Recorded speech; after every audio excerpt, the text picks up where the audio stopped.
क्या life imprisonment का term 14 years होना चाहिए या 20 ईयर्स आंका जाना चाहिए? नो योर लॉ के सेगमेंट में आइए जानते हैं लाइफ इम्प्रिजनमेंट के विषय में। इस विषय पर अगर आप पीनल लेजिस्लेशंस में प्रोविजंस देखेंगे तो ये बात सुप्रीम कोर्ट के डिसीजन से भी क्लियर हो जाती है कि लाइफ इम्प्रिजनमेंट का सीधा अर्थ ये है कि व्यक्ति अपने शेष बचे जीवन तक जेल में ही रहने वाला है। आपको इस विषय पर थोड़ा और ज्ञान रखना चाहिए। ऑनरेबल सुप्रीम कोर्ट की डिवीजन बेंच के द्वारा हाल ही में एक निर्णय दिया गया जिसमें उन्होंने कहा कि जब किसी अभियुक्त व्यक्ति को लाइफ इम्प्रिजनमेंट एक फिक्स टर्म के लिए दिया गया है और उस व्यक्ति ने उस फिक्स टर्म के इम्प्रिजनमेंट को भुगत लिया है तो उस दशा में उसे तत्काल छोड़ दिया जाना चाहिए, यहां तक कि तब भी कि उसके द्वारा उस सजा में छूट के लिए किसी प्रकार का कोई आवेदन ना दिया गया हो। इस पर्टिकुलर मामले में अभियुक्त व्यक्ति को 20 साल की फिक्स टर्म की लाइफ इम्प्रिजनमेंट की सजा दी गई जिसमें उसने अपनी सजा को कंप्लीटली भुगत लिया।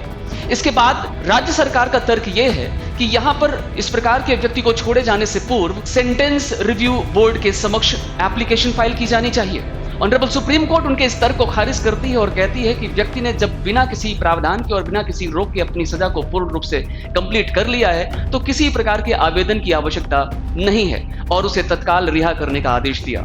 इस मामले में सुप्रीम कोर्ट ने आगे भी कहा कि रजिस्ट्री को निर्देशित किया जाता है कि इस पर्टिकुलर जजमेंट की कॉपीज आप हर पर्टिकुलर राज्य और केंद्र शासित प्रदेशों के होम सेक्रेटरीज को भी भेजें, साथ ही साथ नेशनल लीगल सर्विस अथॉरिटी के सेक्रेटरी मेंबर को भी भेजा जाए ताकि ये बात तय किया जा सके और वो डेटा देखा जा सके कि कौन से पर्सन्स अभी भी जेल में अपनी सजाएं भुगतने के बाद भी बंद हैं। इस मामले का संबंध नीतीश कटारा हत्याकांड के अंतर्गत दोषी अभियुक्त सुखदेव यादव से है जिन्होंने अपनी निर्धारित अवधि 20 साल की सजा को पूरी तरह से कंप्लीट कर लिया था। केस का नाम है Sukhdev Yadav versus state of NCT Delhi and others 2025।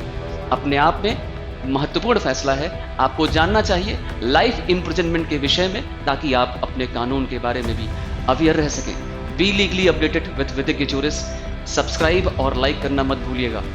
Thank you so much.